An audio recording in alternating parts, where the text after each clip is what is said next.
Oh yeah, what is up everyone? So here's the deal. Almost 3 months ago, I boldly made my predictions for the round of 16 in the Champions League before the transfer window opened and closed because most likely I'm an idiot. Or maybe it's because I knew if I posted my prediction video first, before anybody else on the internet, then it would get more views. And guess what? It did about 6 or 7 times the amount of views that I usually get. So who's the idiot now? Why am I pointing at myself? I'm trying to do that one meme. But still, who does a serious prediction video about the round of 16 without waiting to see what moves were made during the transfer window? That's just dumb. And since I haven't watched this video since the day I posted it, I can't remember who I picked. So I'm a little nervous to watch it now, and not in the did I nail all 8 of my predictions type of nervous. It's more in the I think I missed quite a few type of nervous. So we're just gonna have to wait and see how it all plays out. It's time to face the music. So let's get started. Hey you. Yeah, I'm talking to you. I just wanted to let you know that everything's gonna be okay. Because it's time for my Champions League round of 16 predictions. Let's go! Pause, wait, come on. We get it, you don't have to yell at us. Why does he always yell at us? Let's fast forward this next part. Anyway, let's get into these really tasty matchups for the beginning of the knockout rounds by starting with Juventus versus Tottenham, which from a Tottenham perspective has to be a punch in the guts because you guys worked so hard to not get third to qualify for the Europa League again. And then you win your group, which included the defending champions Real Madrid, and then you drew, when the hand went into the warm balls, the defending finalists, if you can call them defending finalists, Juventus, while Manchester City, who had less points and a worse goal differential in the group stage, pulled Basel, which proves that life isn't fair sometimes. But wait. I forgot about that part. It sucks to be you, Spurs, just like every season. And for Juve, here are their 2 things. 1, just do what Italian clubs do. Play tough, stifling defense by breaking up the rhythm of Spurs' best players, thus making their attack very predictable, like I just mentioned. And then hit them on the counter with the very talented Paulo Dybala, John Square, also known as Juan Cuadrado, Mario Mandzukic, and Gonzalo Higuain. And then 2, do it for Gigi Buffon, because he says he's going to retire at the end of the season, so this is his last chance to win the Champions League trophy. Wait.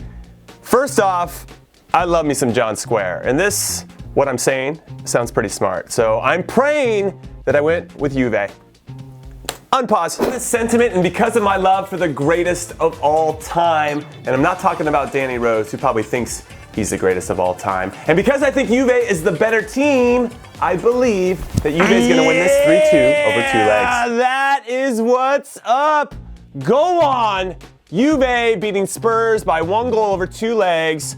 I nailed it. This is a great start. What's next? And next up, it's FC Basel versus Manchester City. Basel versus Manchester City. Pause again. There is no need to break this one down. This was an easy one. It's a slow rolling tap in from 2 yards out with no goalkeeper in the way. So let's jump to the end. I fear Basel could be suffering a very serious beating in this one. I mean, they could possibly call the cops, because this could end up being borderline abuse. So if you're picking up what I'm putting down, I feel like City's gonna win this one and win it big, 6-1 over 2 legs. Okay, wait, time out. I'm hitting the pause button again. It wasn't a complete beatdown since City lost at home in the second leg 2-1, which was very surprising because City doesn't really lose at all, but especially at home. But that's because they were already up 4-0 from leg 1, and they had people like my age, Yaya Toure, and like my oldest daughter's age, like Phil Foden, into the starting 11. So a hat tip to Basel for giving it everything that they have in leg 2, but City's gonna be hard to beat over 2 legs this season. Also,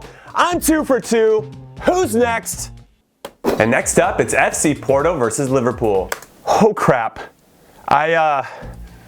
Not feeling good about this one. I feel like I might have been like, oh, I'm super cool. I'm gonna try to do something else to go against Liverpool. I don't know, we're gonna have to wait and see. And now for some fun facts for you. Fun facts for you right at the top. These 2 teams have faced each other 4 times in their history.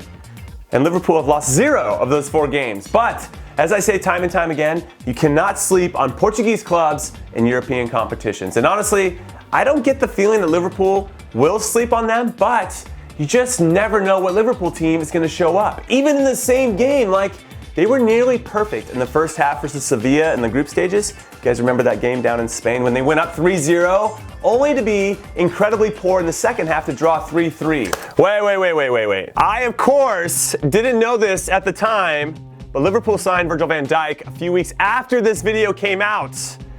And I feel like this is probably my one matchup where that hurt me the most. And though it took a few games for Van Dijk to find his feet, their defending as a team has gotten much, much better. Unpause.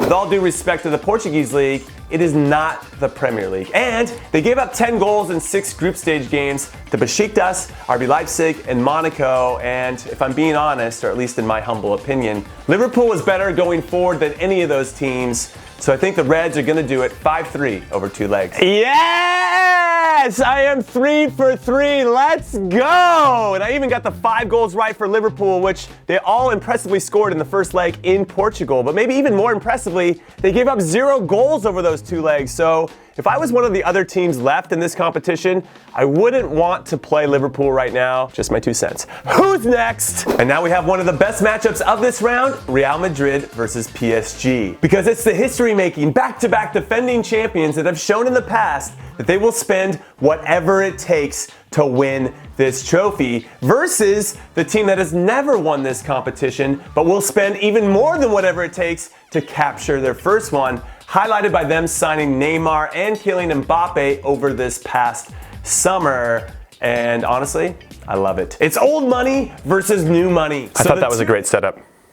I really do. And I know which way I went with this one because the Madridistas will never let me forget that I always bet against your team.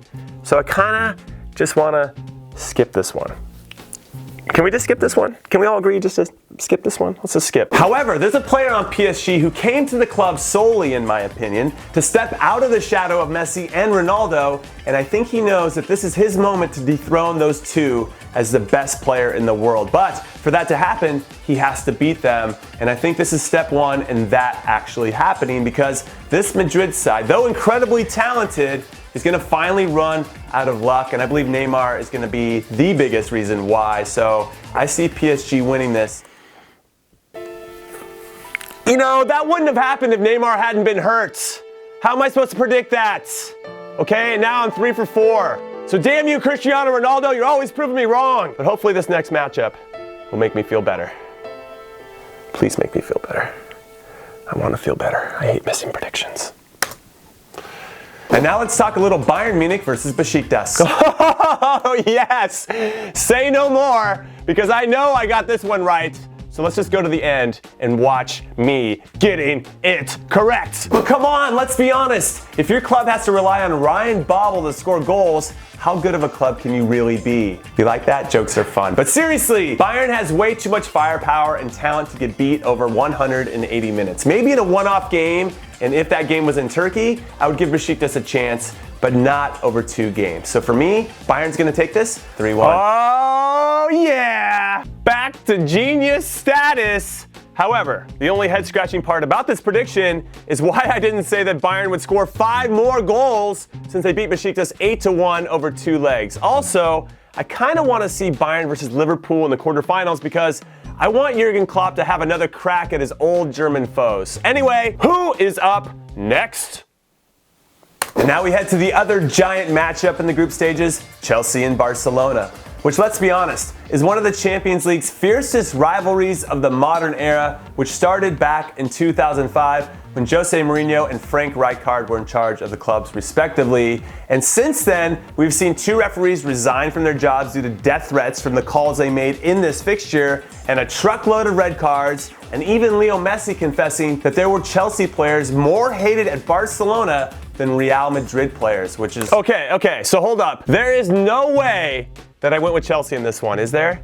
I mean, I don't remember what I said, and I hope that I didn't talk myself into picking Chelsea when Barcelona has been so good this season. So please say that I didn't.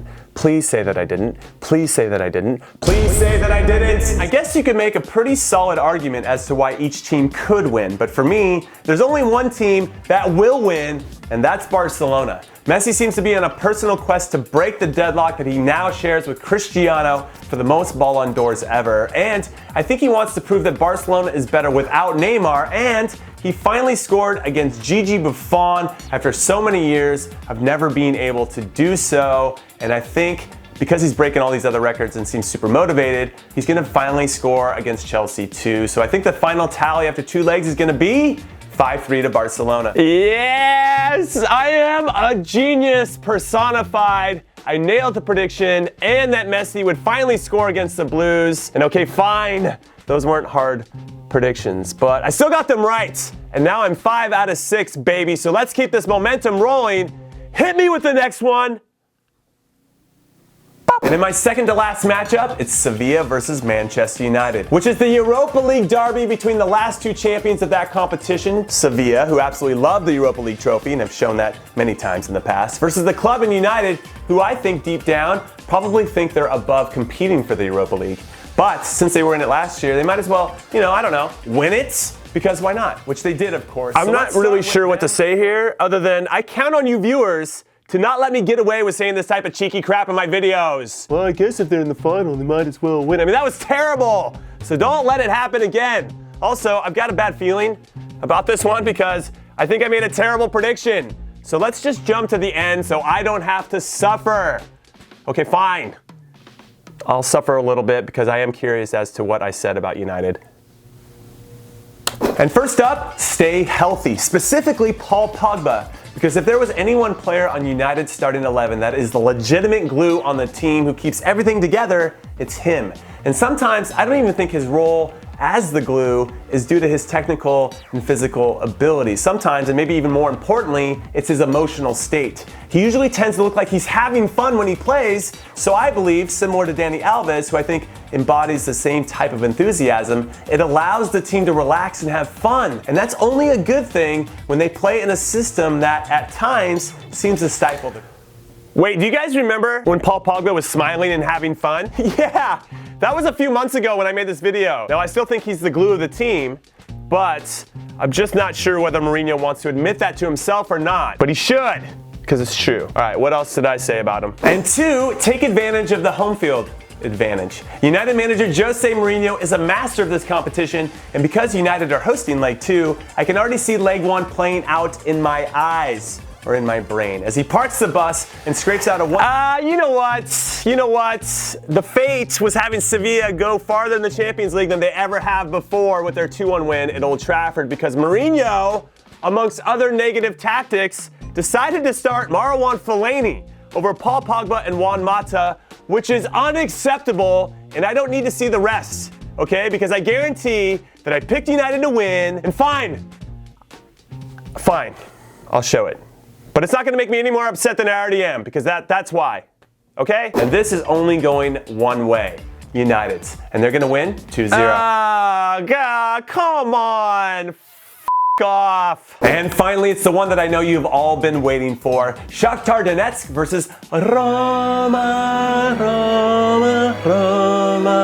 which is probably the hardest matchup to predict because both teams were pretty remarkable in the group stages. Shakhtar beat Manchester City, the only team that has done that all season, and they finished second above the much beloved Napoli team, while for Roma, they topped a group which included Chelsea and Atletico Madrid. So honestly, I have no idea how this one is going to go down. Okay, wait. I cannot go out on missing 2 straight games and then finish 5 for 8. That cannot happen. So please say I got this one right. Please say I got this one right. Please say I got this one right. Please say I got this one right. Please say I got this one right. Please say I got this one right. Please say I got this one right. I think Roma is going to do the business, and why I'm so certain is that the Ukrainian league is going on a 2-month winter break, and they're not going to resume play until less than 2 weeks before leg 1 of this matchup. So I don't think Shakhtar Donetsk is going to be as sharp or anywhere close to peak match fitness, and I believe that Roma is going to take full advantage of that and get through 4-2. Hey-o! So Roma didn't end up winning 4-2. It was 2-2, and they only went through on their away goal. But I got it right, baby. I'm 6 for 8. I'm ending on a high, so I am satisfied with that. I will take it. Also, be on the lookout for my quarterfinal predictions next week so we can do this again.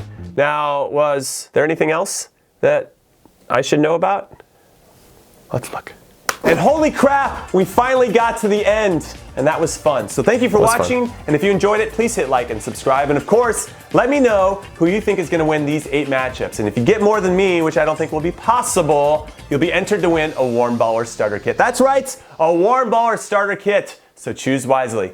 Later. Wait, before we go, I was ready for this. I remembered, And though there were a lot of you that got more right than me, my 2 winners for the Warm Baller starter kits are Rafael Santos, who picked 7 out of 8, but like me, he picked United over Sevilla. I don't know if you can forgive yourself for that. And Abdurrahman Abdulali.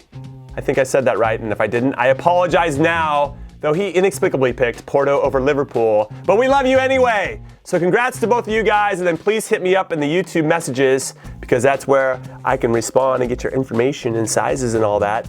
And yeah, that's all I got for today. But I'll have some more stuff for you later.